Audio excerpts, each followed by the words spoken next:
Hola, ¿qué tal? Yo soy Eric Fernando Martínez Viruet, soy de la Maestría en Artes de la Universidad de Guanajuato, también soy compositor de la Escuela Nacional de Música, ahora Facultad de Música, y licenciado en Informática de FES Cuautitlán, también de la UNAM.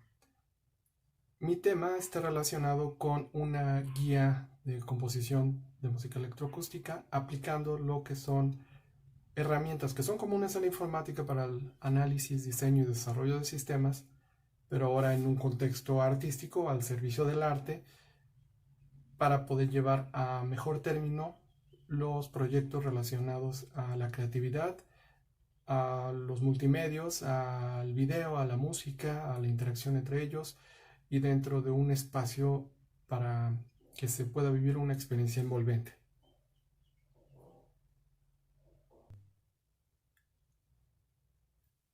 Esta plática que te quiero compartir es precisamente acerca de mi investigación y de cómo resultó hacia una guía de composición aplicando los elementos de la informática aplicados a la electroacústica, a la composición sonora. ¿Cómo es que estos elementos tienen validez y pueden dar soporte a un planteamiento creativo, un planteamiento artístico? ¿Cómo pueden estar sujetos precisamente al arte, a la música, al sonido? Y cómo ellos pueden darle solidez, respaldo y una posibilidad mayor de trascendencia y de reproducción en un futuro cuando nosotros quizá ya no estemos. Estos elementos, después de haber trabajado los primeros capítulos en los que hablo históricamente de cómo se fueron dando las cosas desde Pierre Schaeffer y Pierre Henry y después con Stockhausen y estas quizá opuestas escuelas entre Francia y Alemania, pero que después devinieron en una sola escuela electroacústica sumamente interesante, eh, con unos teniendo una contemplación hacia los sonidos concretos contra los sonidos de la naturaleza y los otros, los alemanes, acerca de la síntesis del sonido. ¿Cómo fue que estos lograron um, llegar a la electroacústica que tenemos ahora, que incluso la podemos apreciar en películas exitosas en el cine, películas de acción sobre todo, o películas que manejan nuestras emociones a través del sonido? Todo eso es parte de la electroacústica, la aplicación de los avances que tenemos en electroacústica, pero para hacer atención precisamente en el trabajo de investigación que he realizado hasta la fecha,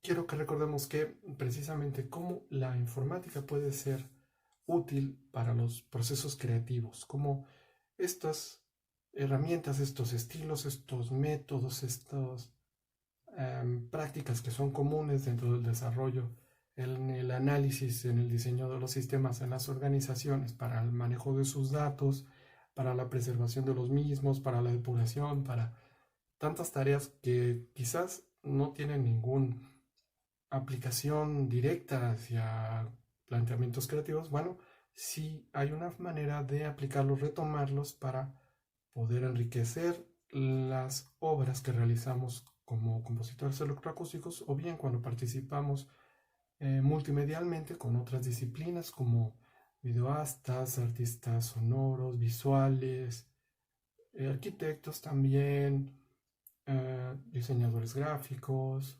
escritores, bailarines.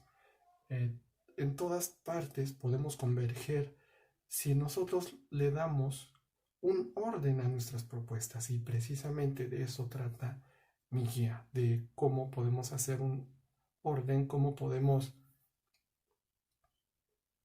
seguir unos pasos, una serie de pasos sencillos para poder resolver algunas cuestiones que deberían de ser comunes en el desarrollo informático, pero a veces no lo son tanto, ¿sí?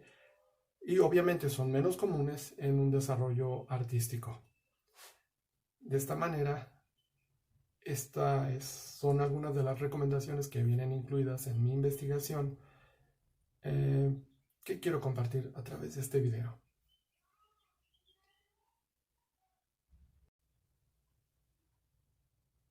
Las herramientas que yo propongo que sean retomadas, que son tan comunes en el desarrollo informático de soluciones en las organizaciones, quizá te puedan parecer un poco triviales, pero en realidad son sumamente útiles. Dentro de mi investigación, las que yo enumero van desde qué tanto te aproximas tú al sonido, pero a través de los dibujos. ¿Cómo te aproximas tú a una composición a través del dibujo? Si bien en el caso del lenguaje que me es familiar, que es la partitura, son trazos, pero estos trazos están representando una abstracción de sonidos, de matices, de dinámicas, de intensidades, de gestos, y estos gestos se traducen en algo un poco más tangible cuando es posible experimentarlo, pero que no dejan de ser abstracciones, que no dejan de ser ese trabajo que realiza nuestra cabeza para poderle dar significado al mundo sonoro que nos rodea. Pero, ¿cómo es que puede funcionar la informática hacia proyectos creativos? Bueno, en mi investigación propongo precisamente cómo a través de estos bocetos tú puedes ir depurando tus ideas. ¿Cómo puedes tú ir transformando esas ideas en algo tangible, en algo que puedes ir traduciendo paso a paso, eh, ordenadamente, en un proyecto creativo? ¿Y por qué lo propongo? Bueno, constantemente yo veía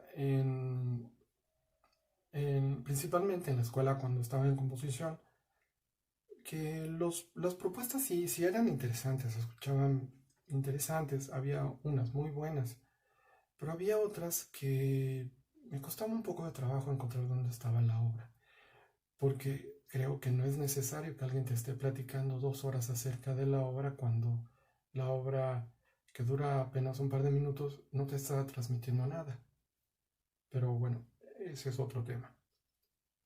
El punto es que quizá para llegar a esta obra tuvieron que trabajar muchísimas semanas para lograr apenas unos cuantos sonidos, quizá apenas algunos gestos musicales, cuando quizás si se hubieran puesto a pensar, a imaginar, a dibujar, a planear, esa curva quizás hubiera sido más corta. Incluso cuando tienes que aprender un lenguaje de programación para efectos sonoros, si tú aplicas una metodología, si tú llevas un orden para ello, puedes obtener un mejor resultado.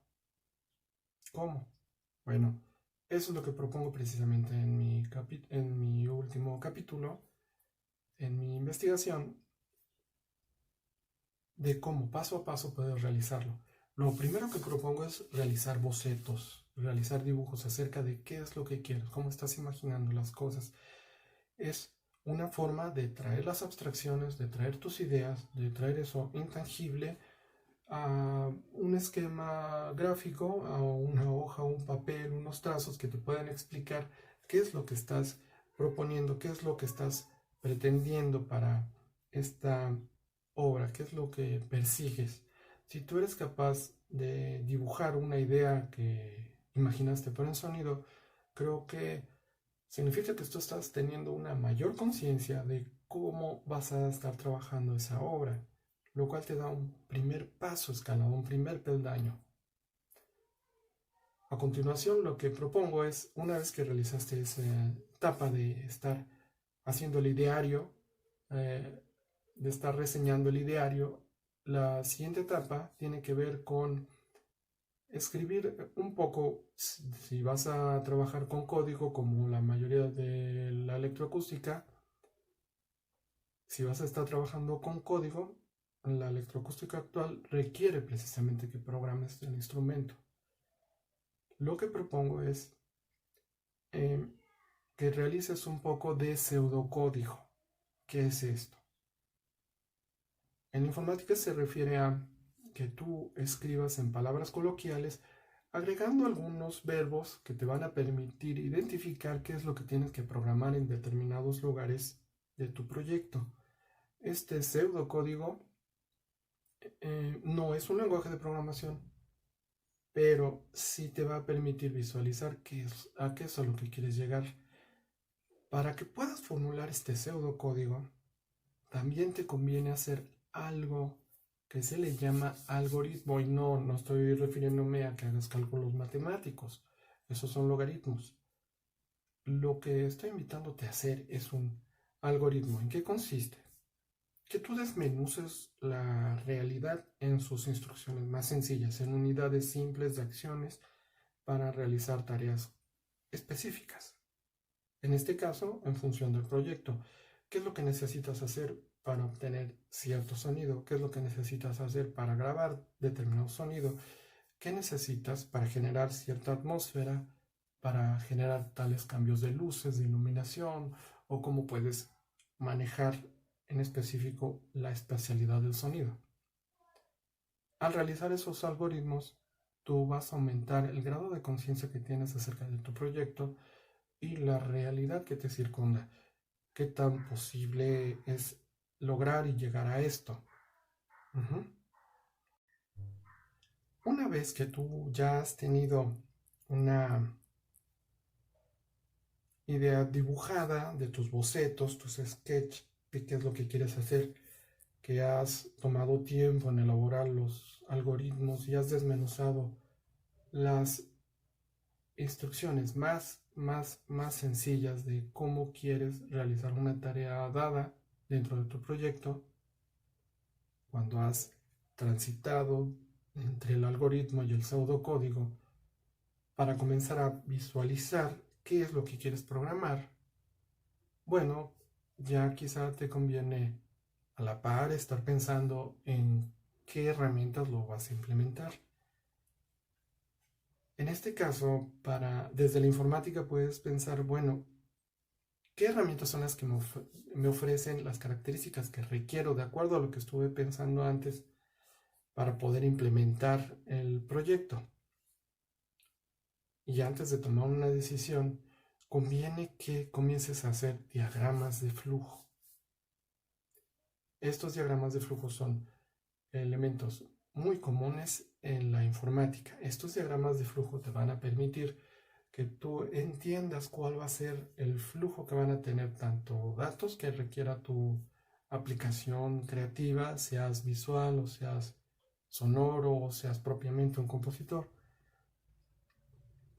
Estos flujos, estos recorridos que va a estar realizando tu aplicación, tu creación, como nos lo dice nuestro maestro Roberto Morales, este instrumento que estás creando a través del lenguaje de programación, a través de la síntesis que vas a obtener con la programación que tú escribas, los efectos, quizá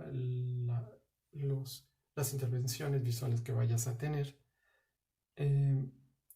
Todo esto puede ser visualizado a través de estos esquemas, estos diagramas que contienen simbología, sí, proveniente de la programación de sistemas para organizaciones, para bases de datos, para muchos otros usos en la informática, pero que tienen bastante validez dentro de un proyecto creativo. Estas herramientas te van a permitir incluso encontrar errores, encontrar incluso en qué momentos se puede mejorar el proceso o se debe de corregir porque no va a suceder lo que tú estás esperando. Ciertamente, Miller Pocket hace una diferencia entre la programación que se usa en las organizaciones con la programación que se usa artísticamente. Usualmente la programación de las organizaciones es funcional, es jerárquica, es para tareas determinadas. Se tiene que compilar o interpretar, pero se establece desde un principio y se sigue un camino preconcebido. Pero en el caso de la programación para proyectos creativos, tú puedes intervenir directamente. Cada una de las acciones que tú realices en el proyecto va a incidir, va a reflejarse casi instantáneamente, sea en el sonido, sea en la luz, sea en la parte visual que estás empleando, todo se refleja de una manera sumamente rápida. Y eso es un paradigma diferente, es una manera diferente, es un estilo diferente, es una visión diferente de cómo resolver a través de una programación, a través de la aplicación de esta informática, de estos sistemas, proyectos de áreas diferentes. En este caso, nosotros nos concentramos en lo artístico, en los proyectos creativos. Cuando estás trabajando precisamente una programación, cuando ya decides en qué herramientas, en qué lenguajes, qué elementos vas a tener, qué cosas vas a poder manipular y qué cosas no, qué cosas van a ser interactivas y qué cosas no, y de qué manera va a participar el intérprete o los intérpretes en el momento de la ejecución de la obra.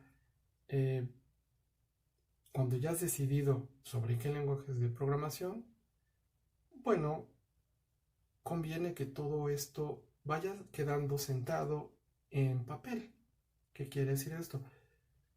Que tus bocetos los conserves, que tus diagramas de flujo también los conserves con todas tus anotaciones, tus pseudocódigos, si lo decidiste hacer, porque menciono si lo decidiste hacer, porque esta aplicación de esta herramienta, este uso de lo que es el pseudocódigo no está tan en boga, porque de hecho casi ninguna de estas cosas, la mayoría de los proyectos creativos, tú puedes llegar con un compositor, le puedes preguntar y posiblemente la mayoría no tiene nada de esto que esté respaldando su trabajo y no necesita tenerlo, por supuesto que no.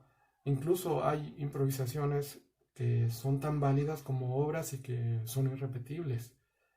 Sin embargo, si en el futuro pensemos que la humanidad dura otros 100 años, que eso es lo deseable, que estos proyectos puedan ser repetidos, pero si ya no va a estar el compositor y ya no hay forma de eh, saber cuál era exactamente el sonido, quizás porque se perdieron los soportes, pero se supo acerca de la obra y supo que había tenido trascendencia. Bueno, para eso es útil precisamente la documentación. La documentación de estas aplicaciones está integrada entonces por esos bocetos, esos diagramas, esos pseudocódigos, esos algoritmos que explicaban, desmenuzaban cada parte de la aplicación. En este caso, de nuestro instrumento, de nuestra obra, de nuestro producto informático que sirve para generar nuestra obra, para poder expresar las abstracciones que hemos tenido como compositores.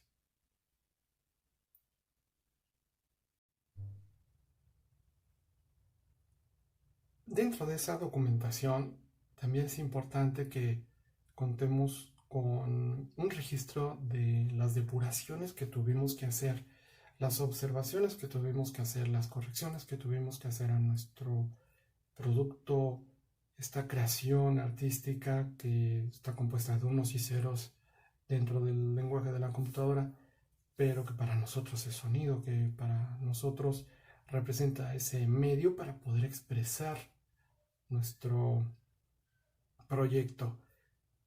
Precisa que tenga documentación. Cuando te pones a programar el código, conviene que esté documentado. ¿Cómo lo vas a documentar? Con comentarios en el código. Y no se está inventando el hilo negro. Todas estas prácticas son comunes en la informática, en el desarrollo de esos sistemas para las empresas. Que todo lleve un orden, que todo sea eh, documentado, no es una mala práctica. En realidad es algo que, insisto, debería de ser retomado y eso es lo que estoy proponiendo, insisto, en mi guía de composición de mi investigación. Y quizá pueda parecer un poco inútil, pero en realidad es sumamente valioso. Hay instituciones alrededor del mundo que están buscando que sean preservadas las obras de arte. Bueno, pero ¿cómo van a ser preservadas las obras de electroacústica? Si tú proporcionas las herramientas, si tú que eres el creador puedes proporcionar las herramientas para que tu obra sea repetida, reproducida, emulada en el futuro, mientras más datos haya en una partitura, mientras más observaciones haya a partir de la musicología que se realice, mientras más elementos haya, es posible poder llegar a una interpretación histórica. En este caso, vamos echando a volar la imaginación. Si queremos que perdure, que trascienda la obra, va a tener mejores condiciones, mejores ayudantes, asistentes a conseguirlo si nosotros lo dejamos documentado. Ahora, ¿qué sucedería cuando se llegue a la caducidad tecnológica? Por ejemplo, hay algunas, cuando estuve trabajando en Radio UNAM, recuerdo que muchos de los materiales en acetato estaban destruyéndose. Y no porque los estuvieran destruyendo los compañeros, no, es que el material había caducado. Los LPs, los vinilos estaban destruyéndose, las cintas estaban destruyéndose. Incluso los DVDs también tienen fecha de caducidad y no son tan actuales. El Blu-ray es caduco. Las memorias, las unidades de memoria, los discos duros se descomponen. ¿Cómo puedes entonces almacenar una obra? Bueno, con toda esa documentación, con lo que he platicado en estos minutos previos, puedes redondear esta documentación con un ensayo que te hable de la obra, pero bueno, no me quiero recetar una tesis de 2-3 horas. La música debe de hablar por sí sola, sí, pero si quieres que haya una oportunidad de recrear esta obra, bueno, esta documentación es sumamente importante y que apliques estas metodologías te va a dar mayores elementos de poder reproducir una obra en el futuro. Te hablaba acerca de la caducidad tecnológica. Esta caducidad tecnológica implica que tú quizá ya no estés, pero puedas permitirle, vamos a imaginar en el 2100 que alguien quiera reproducir una obra en el futuro. Va a encontrar toda esa documentación completa y quizá quiera volverla a interpretar, quizá quiera tan solo como un ejercicio de que encontró la obra en una biblioteca familiar, como pasó en el caso de algunos compositores, que algunas obras fueron encontrándose así por musicólogos que estuvieron buscando con anticuarios o en colecciones de las familias, o incluso las familias las ponían a disposición de las universidades, obras de Bach, de Beethoven, incluso aquí en México, obras de Ricardo Castro, Felipe Villanueva. Bueno, este trabajo previo que tú hiciste para darle soporte a tu obra, a instrumento, a tu creación, va a poder migrarse de código como una aplicación en una organización y va a poder reimplementarse. Y quizá, si es posible, pueda reestructurarse, pueda refactorizarse, que sin perder la función, sin perder el comportamiento que tenía la obra original, se pueda reescribir el código, quizá en otro lenguaje que puede estar en siglos adelante.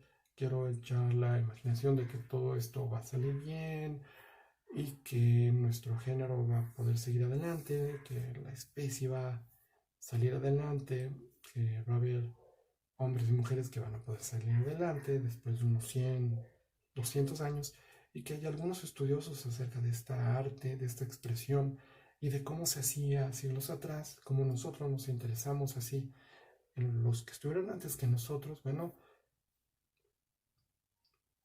toda esta metodología ya probada en otros ámbitos es muy válida en el caso de los procesos creativos. Mi invitación es a que tus obras, tus propuestas, tus proyectos sigan esa metodología, que puedas llevar un orden, que puedas darle ese tiempo valioso para que trasciendan en el tiempo, que tengan mejores oportunidades de trascender a ti y que puedan ser apreciados por otras generaciones. De esta manera, sin quererlo, también estamos enseñando a otros, porque estamos dejando, no que ellos descubran el hilo negro cuando ya existía, pero les estamos indicando por dónde pueden ir. Estamos indicando un camino que va a ser útil, estamos dejando las migajas para poder regresar al origen, para poder contar con un andamio para que esa curva de aprendizaje no sea tan larga, para que esos proyectos, aunque tengan un manejo complejo del sonido en 3D, de las animaciones en 3D, por más complejo que sea el proyecto, que estos sean realizables. Dado esto, considero que la guía de composición que propongo puede ser muy útil para los estudiantes de composición y también para cualquier otro creativo que esté interesado en proyectos multimedia, en proyectos sonoros, para que pueda tomar lo que le sirva y lo que no, pues que simplemente lo deseche.